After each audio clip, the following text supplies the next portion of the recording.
We often make an assumption that happiness exists only in the absence of the fear, the presence of pain, or say like presence of loneliness, any of these kind of feelings that we often consider to be undesirable. Like these feelings have to be cleared away, they have to be healed. Your inner kind of chemistry has to be changed in some way before you can be happy. And the thing that is such a revelation and has been such a joy in my life is that I realized that that's just not the case. And hey, everybody's got their own relative perception. Everybody's at their own level of consciousness. Everybody experiences life in their own unique way. But what I've come to find is that, when you allow loneliness to arise, when you allow pain to just be pain, it's just a natural part of life.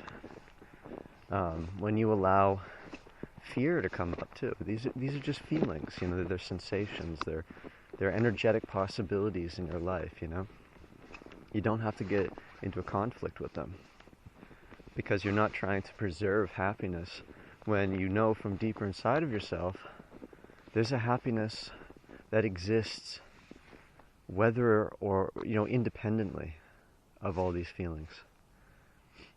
There's actually a deeper joy, a deeper bliss in just allowing feelings to come through you and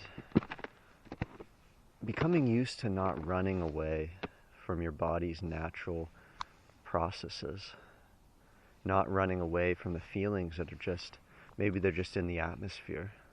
Maybe they're just in the collective consciousness.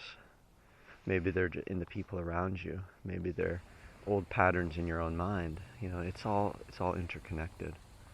And ultimately can be said it's all the same effluence of the field of being. So when we're just allowing that to be, it's like you're allowing the flow of the universe. You're allowing the unfolding of yourself as well. And there's no despair in that. There's only a joy, an equanimity, a peace, a pleasure even. It's pleasurable to just experience the feelings of life without having to manage them, without having to automatically fix them or to medicate them as soon as they arise. It's just like you don't have to be the controller. You don't have to control the flow of life. You don't have to push and pull the river around. The river is perfectly capable of flowing, so enjoy the ride. Enjoy the ride, And I come to find too, and I think many of us have come to find, that it's actually nice to have a little bit of an edge. It's actually nice to have a bit of friction. It's a little more exciting. There's dare I say, even a little bit of drama from time to time. Not that that's something that I'm actively pursuing, but sometimes these things come as they do, and there can be some really powerful lessons in that, helping you to, maybe not only helping you to better process these kind of emotions, but also helping others do the same.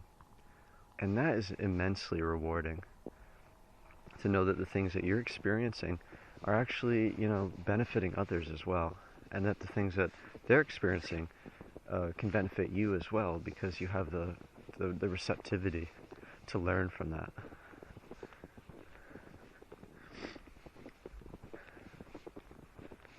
So, so it's just a wonderful day. That's all I can say. It's just a wonderful day today.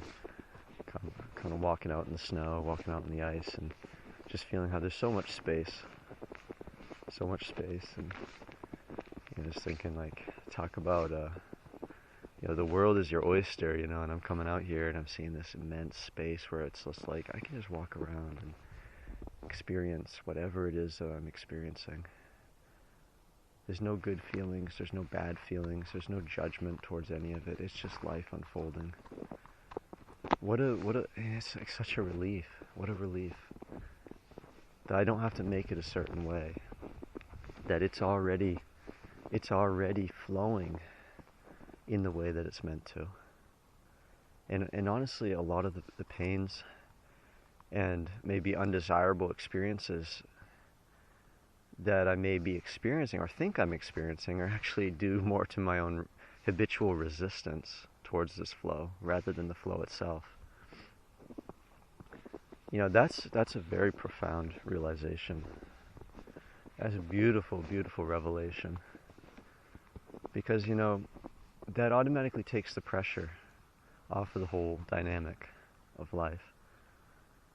Because if your own way of thinking or your own way of looking at something is the source of your problem, then that means that the world itself is not flawed, the reality itself is not flawed, the universe itself is not flawed. It's just a little shift of perception. And you can make that shift of perception much easier than than you can go and clean up the whole world, you know, or change the whole reality. Like, and this, and as I'm saying this, the funny thing is that when you make that little shift in perception, it's as if the reality does change. So it's one of those things, you know. It's like tending to the little seed in your mind, tending to that little spark of consciousness, coming back to know yourself inside, even down to the little tiniest, most subtle nuance of yourself, can then blossom throughout the entire universe in such a profound way. It's like taking care of this little seed can grow a whole forest of possibilities. And that is so, it's just so natural. It's the most natural thing. And in fact, it's what nature is doing all the time. It's tending to every little piece and just letting it grow. So, you know, let yourself grow.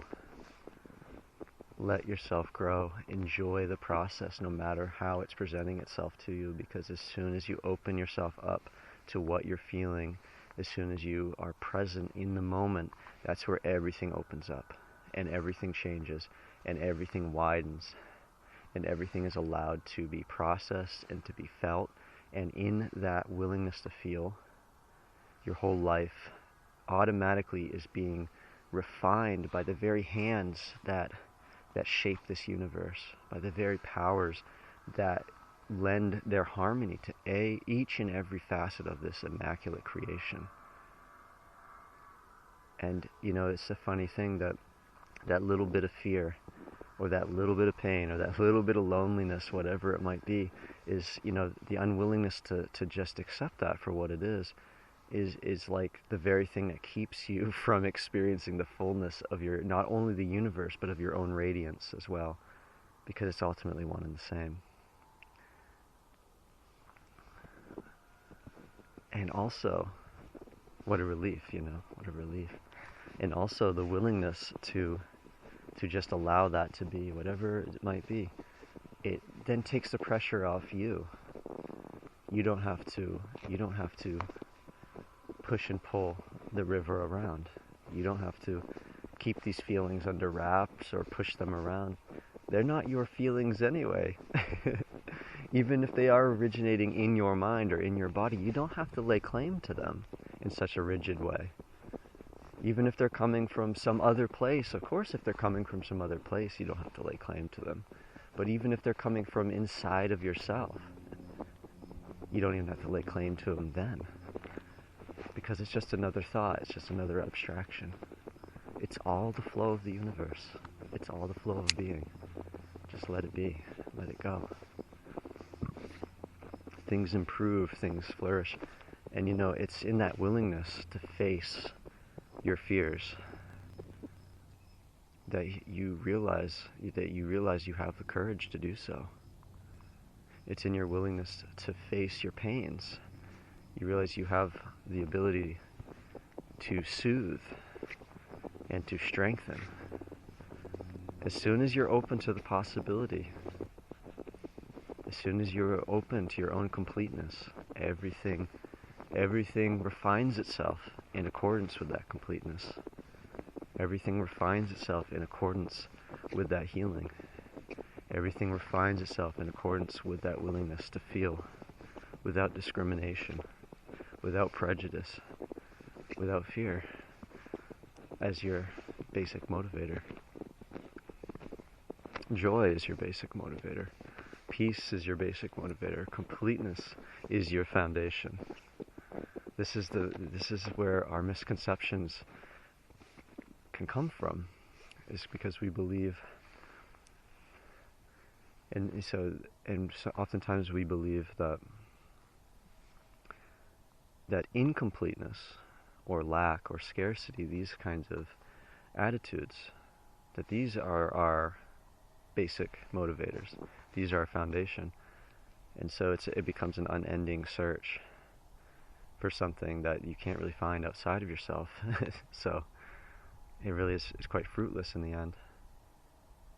But when you know that completeness, your own radiance, your own natural self is the foundation for all your experiences, then that creates a different dynamic through which all the experiences of life can be had. So therefore, negative experiences, maybe don't call them negative anymore. Maybe they're a little more tight, a little more tense. Got a bit of an edge to them, But you're okay with that. You look around yourself, you look at the trees, you look at nature, nature is a beautiful, fragrant, joyous place in its own right, for sure. Especially when you're a part of it and you're participating in that directly. But it's also a rough place. The trees have to grow their bark. They have rough bark to protect themselves from the elements.